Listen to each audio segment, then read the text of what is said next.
Hi friends, welcome to fun with numbers. ఈరోజు మనము చక్రవడ్డీ గురించి చూద్దాము. ఓకే, కాంపౌండ్ ఇంట్రెస్ట్ ఇంగ్లీష్లో. కాంపౌండ్ ఇంట్రెస్ట్ అంటే ఏంటి అంటే మనం తీసుకున్న అసలు మీద వడ్డీ వచ్చేదాన్నేమో సాధారణ వడ్డీ అంటారు, సింపుల్ ఇంట్రెస్ట్. అలా కాకుండా మనం తీసుకున్న అసలు మీద వచ్చే వడ్డీ కాకుండా ఆ వడ్డీ మీద కూడా మళ్ళీ వడ్డీ కట్టే పద్ధతిని ఏమంటారంటే చక్రవడ్డీ అని అంటారు. కాంపౌండ్ ఇంట్రెస్ట్‌కి total amount A is equal to formula ఏంటి అంటే total A equal to P into 1+r/100 whole power n అనేది టోటల్ అమౌంట్ వస్తుంది. ఓకే, చక్రవడ్డీకి ఫార్ములా కావాలి అంటే CI is equal to total amount A minus principal అసలు. అంటే చక్రవడ్డీ కావాలంటే వచ్చిన టోటల్ మొత్తంలో నుండి అసలును మైనస్ చేస్తే వచ్చేది కాంపౌండ్ ఇంట్రెస్ట్ అనమాట. కానీ టోటల్ అమౌంట్ రావాలంటే మాత్రం formula P into 1+r/100 whole power n అనమాట. ఓకే, ఇక్కడ పి అంటేనేమో అసలు ప్రిన్సిపల్, అలాగే ఆర్ అంటేనేమో వడ్డీ rate. Okay, rate of interest అంటారు. అలాగే ఎన్ ఈజ్ ఈక్వల్ ఏమో కాలం, ఎన్ని సంవత్సరాలు అనేది, 2 ఇయర్సా 3 ఇయర్సా అనేది, ఎన్ని ఇయర్స్ అనేది ఇక్కడ ఎన్ చెప్తుంది. ఓకే, ఈ ఫార్ములా యూజ్ చేసి మనం కొన్ని ప్రాబ్లమ్స్ సాల్వ్ చేద్దాము. అప్పుడు మీకు క్లియర్గా అర్థమవుతుంది. ఇక్కడ చూడండి, 5000 రూపీస్కి సంవత్సరానికి 8% వడ్డీ చొప్పున 2 సంవత్సరాల తర్వాత చక్రవడ్డీ ఎంత అని అడుగుతున్నారు. ఓకే, ఇప్పుడు చూడండి, మనకి సంవత్సరానికి 8% వడ్డీ అంటే మనకి A is equal to P into 1+ ఇక్కడ 2 ఇయర్స్ అన్నారు కాబట్టి r/100 హోల్ పవర్ 2 అని చెప్పేసి ఉంటుంది. ఇక్కడ n ఈజ్ ఈక్వల్ టు 2 అన్నమాట. And r is equal to 8. Okay, ఇప్పుడు ఇక్కడ చూడండి, పి ఎంత 5000, ఇక్కడేమో 100 ప్లస్ 8 108 బై 100 హోల్ స్క్వేర్ అంటే ఇంటూ 108 2 టైమ్స్ కదా. ప్రతిసారి ఇందులో సబ్స్టిట్యూట్ చేసి ఇదంతా కంటే ఎప్పుడు కూడా డెడ్ ఈజీ మెథడ్ ఏంటి అంటే ప్రిన్సిపల్ ఇంటూ ఎంతైతే వడ్డీ అని ఇచ్చాడో, పెరుగుతుందని ఇచ్చాడో దాన్ని 100కి యాడ్ చేసి దాన్ని డివైడెడ్ బై 100 ఇంటూ ఎన్ని సంవత్సరాలు అన్నారో దాన్ని అన్ని సార్లు రాస్తే సరిపోతుంది. ఒకవేళ 3 ఇయర్స్ అన్నాడనుకో 108/100 ఇంటూ 108/100 ఇంటూ 108 అని 3 టైమ్స్ రాయాలి. మీకు ఎన్ని ఇయర్స్ అని ఇస్తే అన్ని సార్లు రాయాలి. అర్థమైందా?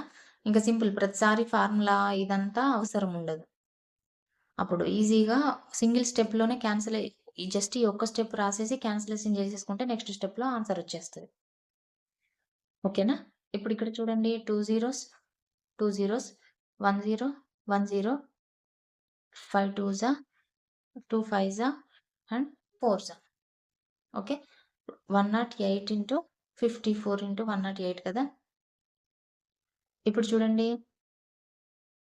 54 ఇంటూ 108లో 100 ప్లస్ 8 అని దీన్ని స్ప్లిట్ చేసామనుకోండి, 5400 ప్లస్ 8 4 32 8 5 40 ప్లస్ 3 432 టోటల్ ఎంత వస్తుంది? 5832 అనేది టోటల్ అమౌంట్ వస్తుంది. ఓకే, అంటే మనకి మల్టిప్లికేషన్ మళ్ళీ 54 దీన్ని చేయడం కంటే ఇలా ఈజీ ఉంటుందని ఇలా చేశాను.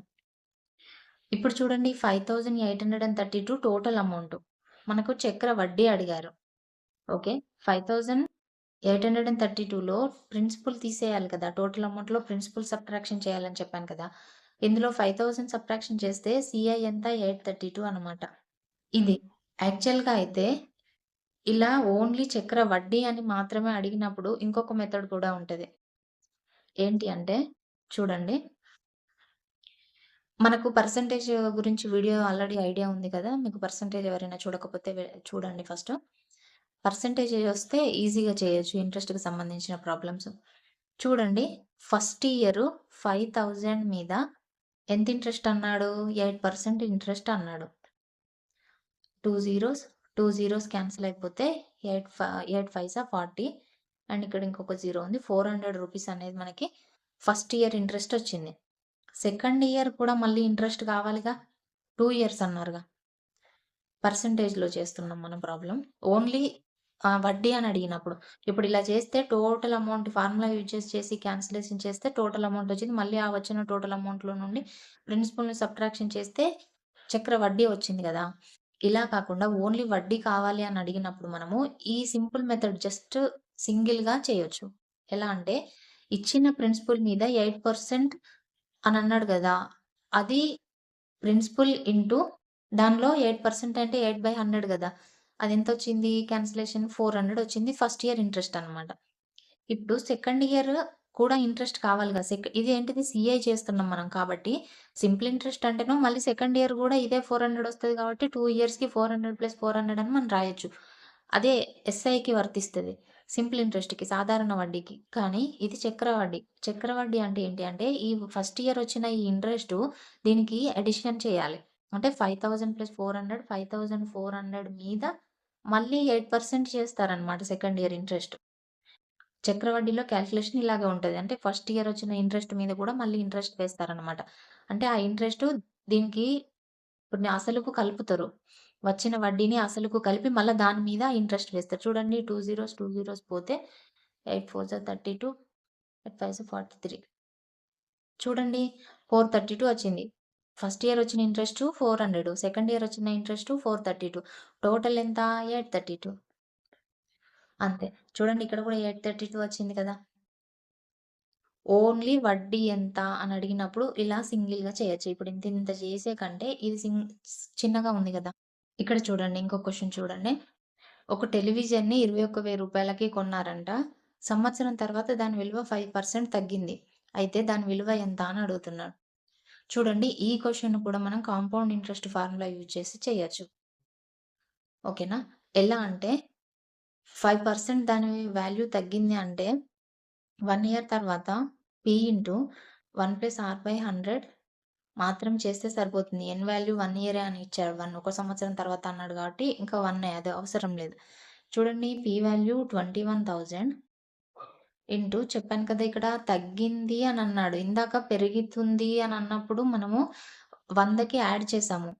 కానీ ఇక్కడ తగ్గింది అని అన్నాడు కాబట్టి R వాల్యూ -5 అవుతుంది. అంటే ఇక్కడ 100లో నుండి 5 సబ్ట్రాక్షన్ చేయాల్సుంటుంది. అంటే 95 అవుతుంది. అంటే అప్పుడు తగ్గింది అన్నప్పుడు ఫార్ములా ఏమన్నట్టు P ఇంటూ 1 - R/100 అన్నమాట. ఓకేనా? తగ్గింది అని ఇచ్చినప్పుడు P ఇంటూ 1 - R/100 పెరుగుతుంది అని ఇచ్చినప్పుడు 1+R/100 అన్నమాట. ఓకే. ఎవ్రీ ఇయర్ 10% పెరుగుతుంది అన్నప్పుడు ప్లస్ యూజ్ చేయాలి. తగ్గుతుంది అన్నప్పుడు మైనస్ యూజ్ చేయాలి. ఓకే. ఇప్పుడు ఈ ఫార్ములాలో ఇందులో అంతేముంది 2 జీరోస్, 2 జీరోస్ క్యాన్సెల్ చేస్తే 21 ఇంటూ 95 అక్కడ 0 కూడా ఉంది.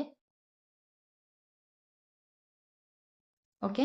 దీన్ని కూడా 100 - 5 అని రాసుకున్నామనుకోండి. అంటే మనకి 21,000 మైనస్ 50, 5 1 జా 5, 5 2 జా 10. 21,000లో నుండి 1050 సబ్ట్రాక్షన్ చేయాలి. ఓకే. 21,000లో నుండి 1050 ఎంతొస్తుంది? 19,915 రూపీస్ అనేది దాని వాల్యూ 1 ఇయర్ తర్వాత. ఓకేనా? ఇప్పుడు దీన్ని ఇందాక మెథడ్ లాగా చేసామంటే మనము, ఇక్కడ చూడండి మనం ఏం చెప్పాము 1 ఇయర్‌కే అని అన్నాడు కాబట్టి 21,000లో 5% ఎంతవుతుంది? 2 జీరోస్ పోతే 50, 5 1 జా 5 2 జా 1050 అనేది మనకి తగ్గింది గదా! 5% అంటే. ఇక్కడ తగ్గింది అన్నాడు కాబట్టి 21,000లో 1050 సబ్ట్రాక్షన్ చేయడమే. సేమ్ ఇందాకటిలాగానే. ఎంత 19,950 రూపీస్ అనేది వస్తుంది. చూడండి ఇక్కడైతే ఎంత చిన్న స్టెప్‌లో అయిపోయింది. అఫ్‌కోర్స్ ఇక్కడ కూడా ఈ ఫార్ములాస్ అన్నీ యూజ్ చేయకుండా డైరెక్ట్ ఈ స్టెప్ వేస్తే ఇక్కడ కూడా ఈజీగానే వస్తుంది. మీ ఇష్టం. ఏది ఈజీగా ఉంటే అది మీరు యూజ్ బట్ తగ్గింది అన్న విషయము గుర్తుపెట్టుకోవాలి. అది గుర్తుపెట్టుకోకపోతే మామూలుగా ప్లస్ వేసి చేసిన ఆన్సర్ ఏదైతే ఉంటదో, ఆ వచ్చిన ఆన్సరు అదే ఫస్ట్ ఆప్షన్‌లో ఉంటది. సో, కన్‌ఫ్యూజ్ అయ్యి మనం అదే ఆప్షన్ కింద పెట్టేయొద్దు. క్వెషన్ ఫస్ట్ తగ్గింది అని అన్నాడు కాబట్టి క్వెషన్ ఫస్ట్ కరెక్ట్‌గా చదవండి. అండ్ ఏది ఫార్ములా బేస్డ్ అయితే బెస్టా? లేకపోతే ఇది బెస్టా? అనేది మీరు తర్వాత చూజ్ చేసుకోవచ్చు. అండ్ నన్నడిగితే 2 యూజ్ చేసుకోండి అప్పుడప్పుడు రిపీటెడ్‌గా. అప్పుడు మనకి ఎగ్జామ్ పాయింట్ ఆఫ్ టైమ్‌లో ఏది తొందరగా గుర్తొస్తది, తొందరగా అయిపోతది టైంను బట్టి అన్నప్పుడు మన ఇష్టం. మనకు నచ్చింది యూజ్ చేసుకోవచ్చు. ఓకే. మిగిలింది ఇంకా దీని గురించి ఇంకా ఉంటది ఎక్స్‌ప్లనేషన్ ఇంకా వేరే ప్రాబ్లమ్స్ కొన్ని ఉంటాయి. అవి కూడా మనం తర్వాత డిస్కస్ చేద్దాం. ఓకే. వీడియో నచ్చితే లైక్ చేయండి. సబ్స్క్రైబ్ చేసుకోండి. Thank you.